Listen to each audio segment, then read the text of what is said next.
Hello everyone, welcome back to the class again. Previous class में हम लोगों ने सिंपल प्रेजेंट टेंस की वॉइस को पढ़ा था कि एक्टिव वॉइस किसे कहते हैं, पैसिव वॉइस किसे कहते हैं, एक्टिव से पैसिव कैसे चेंज करके सिंपल प्रेजेंट टेंस में, है ना। तो उसका हम लोगों ने एसर्टिव सेंटेंस बनाया था, ठीक है। आज हम लोग निगेटिव सेंटेंस की तरफ चलते हैं, ठीक है। तो सबसे पहला सेंटेंस है हमारा, you do not eat a mango, ठीक है। तो हम लोगों ने क्या पढ़ा था कि जो स्टार्टिंग वाला है उसको हम लोग लास्ट में करते हैं, लेकिन बाई के साथ, तो बाई यू हो गया, ठीक है। और जो लास्ट में है उसको हम लोग फर्स्ट में करते हैं, तो ये क्या हो गया, अ मैंगो, ठीक है।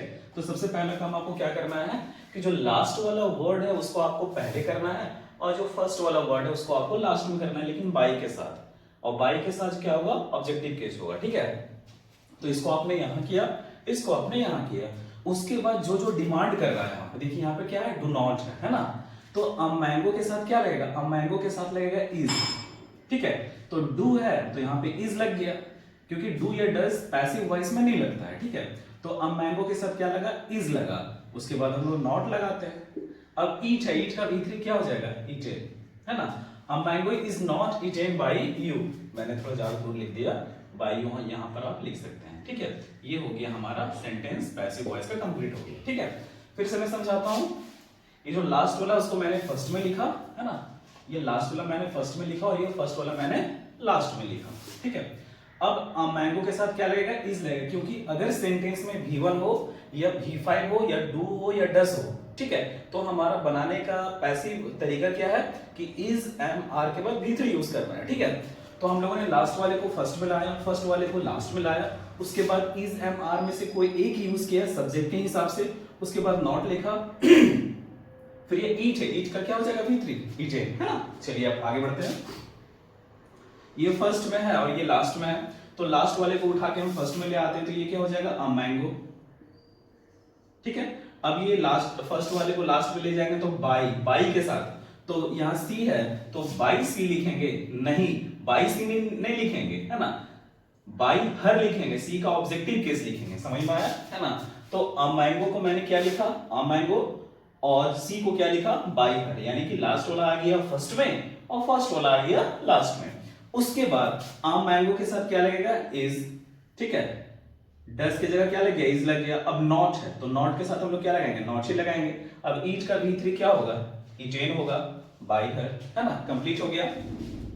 अब यहाँ पे क्या है ना, फिर भी हम लोग यहाँ पर वही काम करेंगे जो हम लोग करके आए हैं, ठीक है। तो सबसे पहले क्या हमारा लास्ट वाला है और एक हमारा फर्स्ट वाला है, तो लास्ट वाले को उठाकर हम लोग फर्स्ट में करेंगे तो क्या हो जाएगा, अ मैंगो, ठीक है।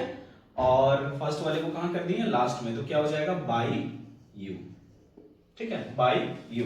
तो अ मैंगो बाई यू।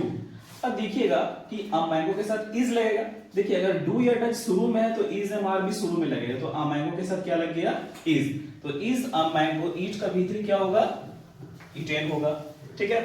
अब तो हम लोग क्या करेंगे, इसको लास्ट वाले को हम लोग फर्स्ट में लाते हैं, तो हम लोग लिख देंगे यहाँ पे अ मैंगो, ठीक है। क्या लिखेंगे, अ मैंगो, ठीक है। लास्ट वाले को फर्स्ट में ले आए अ मैंगो, और फर्स्ट वाले को लास्ट में ले जाएंगे बाई के साथ, तो बाई यू हो जाएगा, ठीक है ना, बाई यू हो जाएगा। उसके बाद देखिए अ मैंगो के साथ क्या लगेगा, इज, तो इज हम लोग शुरू में लगाएंगे। अब आप कहेंगे सर यहाँ अ मैंगो के बाद इज यहाँ लगता था, आप शुरू में लगा दिए, क्योंकि अगर शुरू में डू या डज हो तब इज एम आर भी डज में इज एम आर भी शुरू में लगेगा, ठीक है। यहाँ पे डू या डज जो है यहाँ पर था, तो यहाँ पर भी क्या लगा, इज एम आर लगा। तो जहां डू या डज हो वहीं पर हमको इज एम आर का इस्तेमाल करना है, ठीक है, हमें करना है। तो अ मैंगो इज, अब नॉट है तो नॉट आपको लिखना होगा, और ईट का V3 क्या हो जाएगा, ईटेन हो जाएगा, है ना। तो ये हमारा टॉपिक था, ठीक है। You do you not write a letter, do you not write a letter, इसको हम लोग कैसे बनाएंगे ये थोड़ा ध्यान देते हैं, है ना। तो देखिए जो फर्स्ट में है ना, फर्स्ट में, और ये क्या है, लास्ट में, तो हम लोग क्या करेंगे, लास्ट वाले को उठा करके फर्स्ट में लेके आएंगे, तो ये हमारा हो जाएगा अ लेटर, ठीक है। और ये उठा करके हम लोग लास्ट में ले जाते हैं, ये हो जाएगा क्या, बाई यू। इतना बात तो आपको समझ में आ गया होगा, क्योंकि ये क्वेश्चन मार्क इसलिए मैंने यहाँ क्वेश्चन मार्क दिया है। तो फर्स्ट वाले को उठा करके मैंने फर्स्ट में लाया, सॉरी लास्ट वाले को उठा करके मैंने फर्स्ट में लाया और फर्स्ट वाले को उठा करके मैंने लास्ट में ले गया, ठीक है। तो अब यहां पर देखिएगा अ लेटर के साथ क्या यूज होगा, शुरू में डू है तो अ लेटर के साथ इज लगेगा, तो इज क्या हो जाएगा शुरू में, उसके बाद नॉट है तो नॉट लिखेंगे। अब चूंकि ये क्या है V1 है तो पैसिव वॉइस हम लोग चेंज कर रहे हैं, पैसिव वॉइस में चेंज कर रहे हैं सेंटेंस को, तो ये राइट का क्या हो जाएगा रिटेन हो जाएगा, क्या हो जाएगा रिटेन हो जाएगा, ठीक है। तो is the letter not written by you, इसका सेंटेंस बन गया हमारा पैसिव वॉइस का।